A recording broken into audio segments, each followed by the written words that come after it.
in obeying the commands of life that God has given you. You obey God, therefore He will forgive you and admit you into paradise. This was the way the Bible taught it. Jesus taught the same thing. And then we get to Paul, and Paul writes a letter to the Galatians. And in this letter of Galatians, Paul rebukes the church at Galatia by saying to them, pretty much, if you translate the Greek, it says, "Oh, foolish Galatians." He calls them fools. He says, and he calls them fools because he asked them, why have you become so trapped up in this law? Why have you become so trapped up in this law, which is a curse? And Paul equates the law with a curse. And he says that this law is cursed. Therefore, Jesus came to free us from this curse by taking the curse upon himself. And then Paul quotes a verse from the Old Testament where he says, "For surely everything that hangeth on a tree is cursed." Because even Paul himself in the New Testament says that the crucifixion was a stumbling block for the Jews. He says this thing, the crucifixion, is a stumbling block for the Jews. Because the Gentiles would go to the Jews and tell them that the way to salvation is to believe in the crucified Christ. And they would laugh at them because by the law of the Old Testament, anything that goes on a cross, anything that is hung on a tree is cursed by God. So this was the entire reason that when they were taking Jesus to see what to do with him, that they were continuing to say crucify him. Because they were saying crucify him because they were telling them, if you want to discredit him, if you want to make him to be not who he says he is, and you want to prove that, then crucify him. Because if you can crucify him, he is not the Messiah. By our own book, if you can crucify him, he's not the Messiah. So this was why they said crucify him. And this, as Muslims, now we know that he was not crucified. Because by God's own law, he could not be crucified if he was the Messiah. And we believe him as the Messiah. So all these things came into huge conflict with me. This set off a whirlwind of conflict with me. So I was in a frenzy. And I started telling my friend, and he realized that I was in a Christian crisis, as to say. You know, I was in real crisis.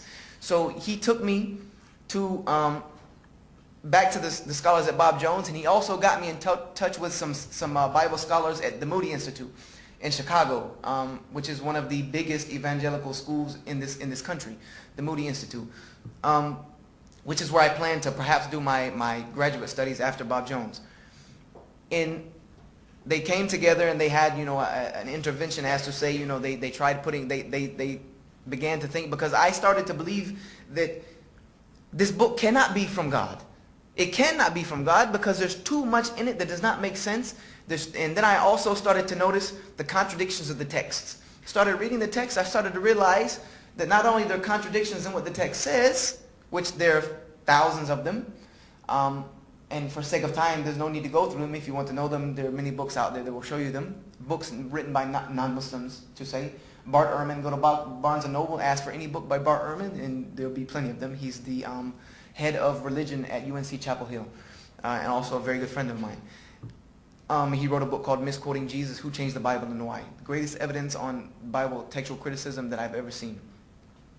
Not only did I notice changes in the text, but changes in the way the language was spoken.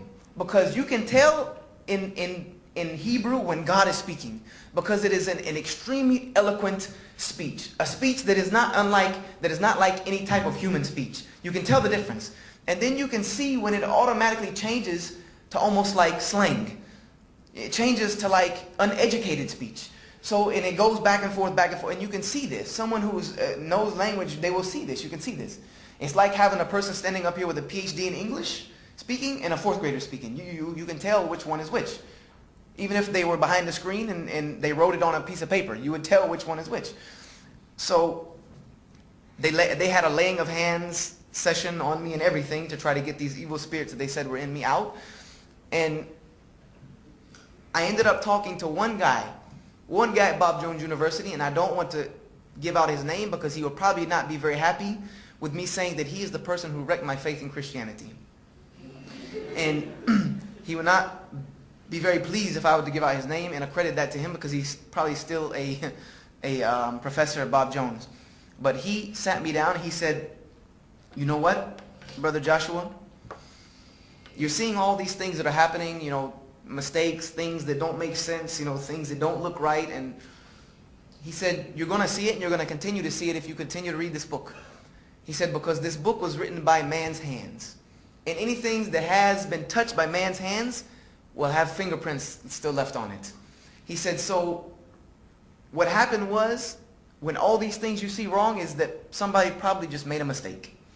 He said the copy of the copy of the copy, the scribe who copied this person, this, so on and so forth, probably one of them made a mistake, and somebody copies a mistake and made his own mistake, and then that person compounded the other person's mistake, and maybe somebody came back and corrected one person's mistake and then added his own. He said, so that's probably what happened, and you have the final product of all of that. And that just, I had to sit down and actually take that for a second, because I was fighting inside myself to try to keep this book at the status that it has always been in my home, the inerrant Word of God. This is how I was taught. Inerrant Word of God without error. Revealed by divine inspiration through men and transcribed onto paper. And I began to realize that this was not the case. So needless to say, and for the sake of time, I left Christianity altogether. I decided that I knew God existed. For that was for sure. I could look around me and tell God existed. That was a no-brainer. I knew God existed. I knew He had a purpose for my life. I knew that there were prophets. I knew all these people were not remembered so well in history and they did nothing.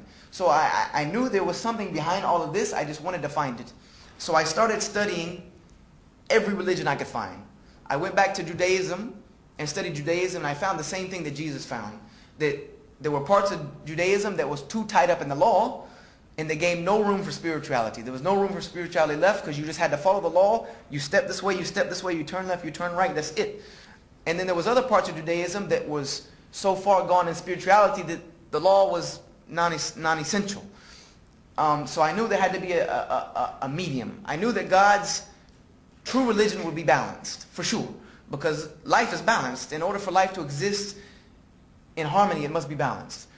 So I moved on from Judaism. I studied Taoism, Confucianism, Buddhism, Zoroastrianism. I studied every type of ism. Anything that had an ism at the end, I tried to study it. I even studied Bushido because I'm a martial artist by profession. So I studied Bushido, the code of the samurai, all this other stuff. I even studied Wiccan, all of these different things. I studied all of them. And in every one of them, I would see glimpses of the truth. I would see glimpses. Kind of like a panhandler pandles for gold at a stream and he finds flakes. I would see flakes, but no nuggets. There was nothing. I was not hitting the core, as to say. And I don't want to discredit Islam. I don't want to discredit Islam because I went to the public library and pulled out a book on Islam. And this book said that Muslims, or it referred to them as Muslims, which for sake of time, I will just let you know is a very derogatory word. In Arabic, it means one who oppresses others. Referred to them as Muslims, and it says that Muslims worship a moon god, and they bow their heads 5 times a day to a box in the desert, and they can have as many women as they want, and they're all Arab, and things of this nature. And what else did it say? That they can kill non-Muslims anytime, any place, in any way they wish without scrutiny, and that they would get 70 virgins in heaven and all this other stuff. So needless to say, I made it about 4 chapters in the book. I put the book back. Thank you very much. I took a one of the big fat magic markers and erased Islam off and said, I'm moving on. And I said to myself that if I convert to any other religion, Islam would not be the one, for sure. Thank you very much. I'm done with that one.